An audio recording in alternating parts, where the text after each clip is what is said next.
ত্রয়োদশ জাতীয় সংসদের সংরক্ষিত নারী আসনে বিএনপির দলীয় মনোনয়নপত্র বিক্রির শেষ দিন আজ। এখন পর্যন্ত 1025টি মনোনয়ন কিনেছেন আগ্রহী নারী প্রার্থীরা। নয়াপল্টনে বিএনপির কেন্দ্রীয় কার্যালয়ে রয়েছেন আমাদের সহকর্মী মাহিলা ইসলাম। আরও তথ্য নিয়ে তিনি আমাদের সাথে যুক্ত হচ্ছেন।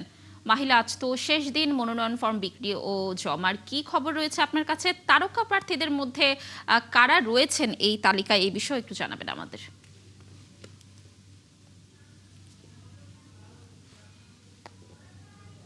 লাবণী, আপনাকে ধন্যবাদ। যেমনটি বলছিলেন, এখানে আসলে দেখতেই পাচ্ছেন উপচে পড়া ভিড়, যেহেতু আজকে শেষ দিনের মতো বিএনপির এই কেন্দ্রীয় নয়াপল্টন অফিস থেকে শেষ দিন মনোনয়ন ফর্ম সংগ্রহ করা এবং জমা দেওয়ার। তো সেই ক্ষেত্রে বলতে গেলে আজ বেশ উচ্চপ্রখর একটি সময়ের মধ্যে দিয়েই যাচ্ছে তারা।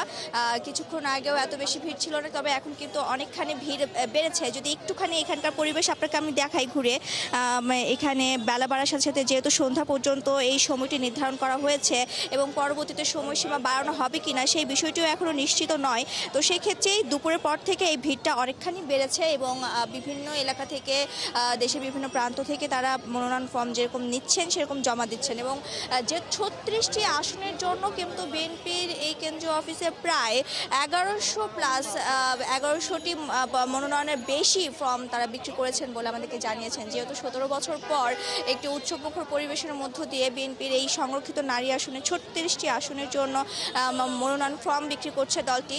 সেই ক্ষেত্রে যারা ত্যাগী নেত্রী সহ তৃণমূল কর্মী এবং এত বছর ধরে সংগঠনের সাথে থাকা জড়িত যেই নেত্রীরা রয়েছেন, তারা কিন্তু বেশ প্রত্যাশার সুরে রয়েছেন। তারা এই জন্য চাচ্ছেন যে মনোনয়ন ফর্ম কেনা এবং একটি সুযোগ পাওয়া যাতে তারা মনোনীত হন।